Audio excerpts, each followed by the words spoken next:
Parking lot reviews are back in a very cool new way, brought to you through the magic of my shoe being a tripod. My name is Jake from Slashers Podcast. This is my glorious wife, Ciara. We just saw a movie on date night. We procured childcare because we wanted to see the menu. And what did we think of the menu? I will start. I liked it. I enjoyed it.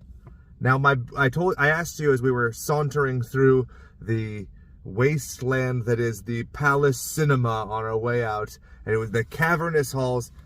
Is this a horror movie? What did you have to say? Sorry, excuse my yawn. We have children. She's usually in bed 2 hours ago. I was telling Jake that I felt like it was more of a comedy. Mm-hmm. Comedy of errors, maybe. Like, just of, the mishaps in the movie. Yeah. Through the people. Not that it was a bad movie. That's not what I'm trying to say. I wouldn't characterize it as mishaps, but I think if I could be so bold as to offer this, in slasher films specifically, usually you're rooting against the people, right? You're atoning for what you've done. Right. And so it felt like this was a bridging of the gap between my wife and I. Before we started dating, this lady had gone to a Hannibal-themed dining experience where you had liquid nitrogen popcorn, and she told me about that 5 times as if I didn't commit it to memory, because she's swanky, she's fancy. So we take that fanciness, we take that slashiness, you put it together with a little spritzing of black comedy, the menu. There you go. What was your favorite part of the film? Not getting into spoilers, but what was your favorite dish? How about that, huh? I like dessert. Dessert was my favorite. But that's also selfishly because I like the kind of dessert it is, and the commentary that it makes is very funny to me. What did I laugh? You laughed throughout the whole thing. I know. I can't believe I laughed out loud more than I have in recent comedies that we've watched. 100%. But that's one of the fun things too, is Ciara the whole time was laughing the way I laugh at horror movies. Yeah. And people find incredibly inappropriate, and they look, and I was just cackling with laughter way longer than I should have. There's a part where they put something on someone's head. Not getting into spoilers, something on someone's head, and I continued laughing well beyond it being funny because it was so funny to me. And you could appreciate that because you had just laughed at things that I think if your mom saw, just the glimpse, not the context of the movie, but just that one scene, you'd be ashamed that she's heard you laughing. Oh. No. Scissors? Yes. Get out of here. This is a lady who's been with me for 8 years. This is not the lady who I used to know. Now you're not some lady that I used to know. Gotcha. Goatsy. Goatsy, that's the guy who sings that. So what was your favorite dish? I've been stalling this whole time to give you time. The dish? That I would want to eat, or just that I thought was the most interesting, or... I was being cheeky. It could be either. I'm just giving you more talk time. Everybody likes you more on the show than me. This is very well documented. Your episodes do better than my episodes. I think one of the courses that I would actually like to eat would be probably the scallop course. Ah. Go ahead and eat your rock.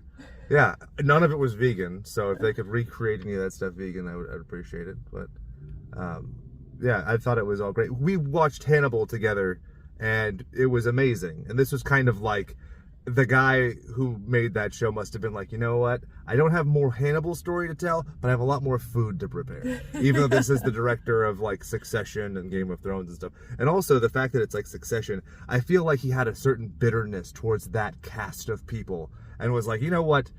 Sincerely fuck these people. And I think there was a bit of that in there. What did you think? I mean, well, that's what the whole movie is, right? Because it wasn't just what these specific people had done. It was also the system of it as well. I think that kind of pushed that narrative. It would almost be like if somebody... I do feel like it was those specific people, because he had said they had prepared this menu specifically for these people. Yeah. I want to know.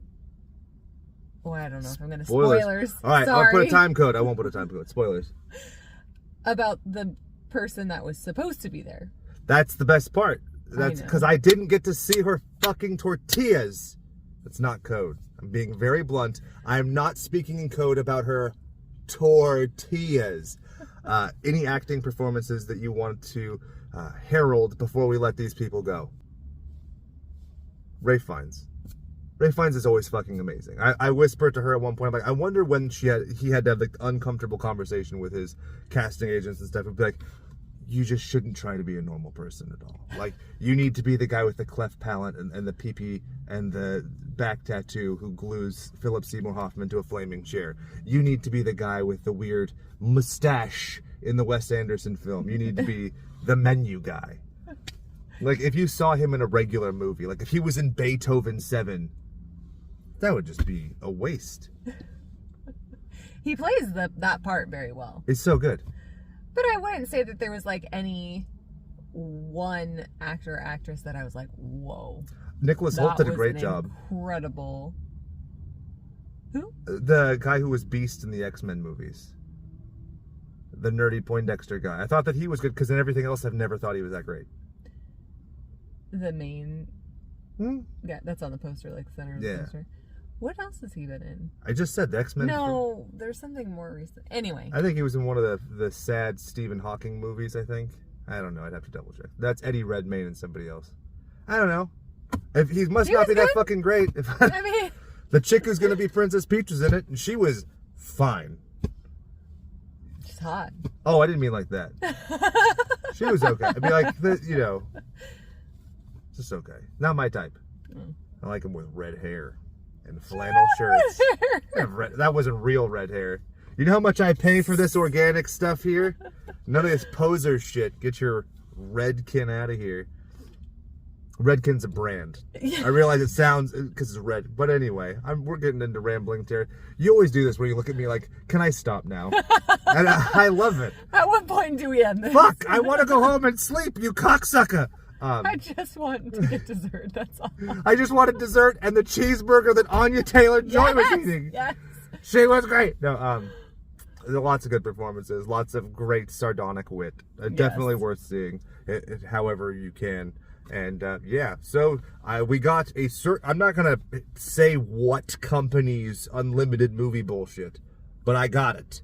And now I'm gonna be bringing you more parking lot reviews, whether with my bosomy redheaded wife, naturally redheaded wife, or myself, or my Doug, or my whatever. Please stay tuned. Stay all the Slashers content. Find this movie to watch. I love you. Goodbye. You want to press the stop button and give me my shoe back?